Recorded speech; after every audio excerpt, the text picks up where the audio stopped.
As we reported at the top of our broadcast, French security forces stormed 2 facilities and killed 3 terror suspects. We continue that discussion with Ed Clark. He is a retired Army Special Forces officer with experience conducting security vulnerability assessments. And Ed joins us from Kansas City, Missouri. Ed, thanks for taking a few minutes here with us. I do appreciate it.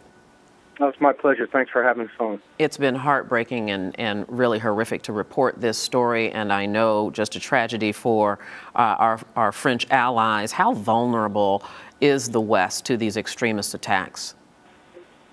Well, the unfortunate part is that with the freedoms that we enjoy in America, so comes that vulnerability. Trying to track the people that would come into the country, having DHS, trying to track people that are both, trying to travel from France that have maybe been to Syria, been to Pakistan, as well as, people who have clean passports, who have never been involved in the system or not on the no-fly list. And is that the real scare now these days, Ed, these so-called homegrown terrorists, the nationals who are in their own country that become radicalized?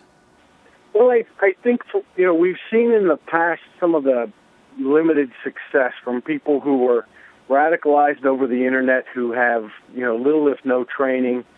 I think that the challenge in the future is going to be these clean passports who are people that do get into Pakistan or do get into train with ISIS or Al-Qaeda, and they get a modicum of training that this group that, attacked in France did have some tactical training, and they use that clean passport to get that training and then come back to the U.S. So then, by your estimation, what do you think should be done then to secure our homeland, to prevent something like what you just described from happening? Well, the challenge is the sharing of information.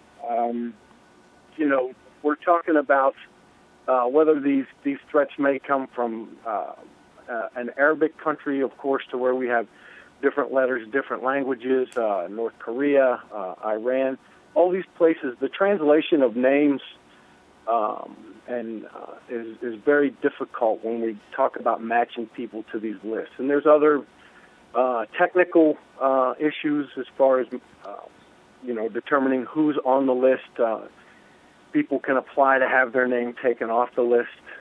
So that does make it a challenge. We see these attacks coming more and more towards soft targets. So whether it's a school or a shopping mall, journalists, things like that, people are going to have to more and more take ownership over their own risk profile. And when you have somebody who, I applaud these French journalists in their exercising of their freedom of speech, but when you raise your risk profile and you see a threat who is determined to cause you harm, you have to take the proper mitigation strategies as well. All right, Ed Clark, helping us understand this all from Kansas City, Missouri. Ed, thank you very much. Thank you.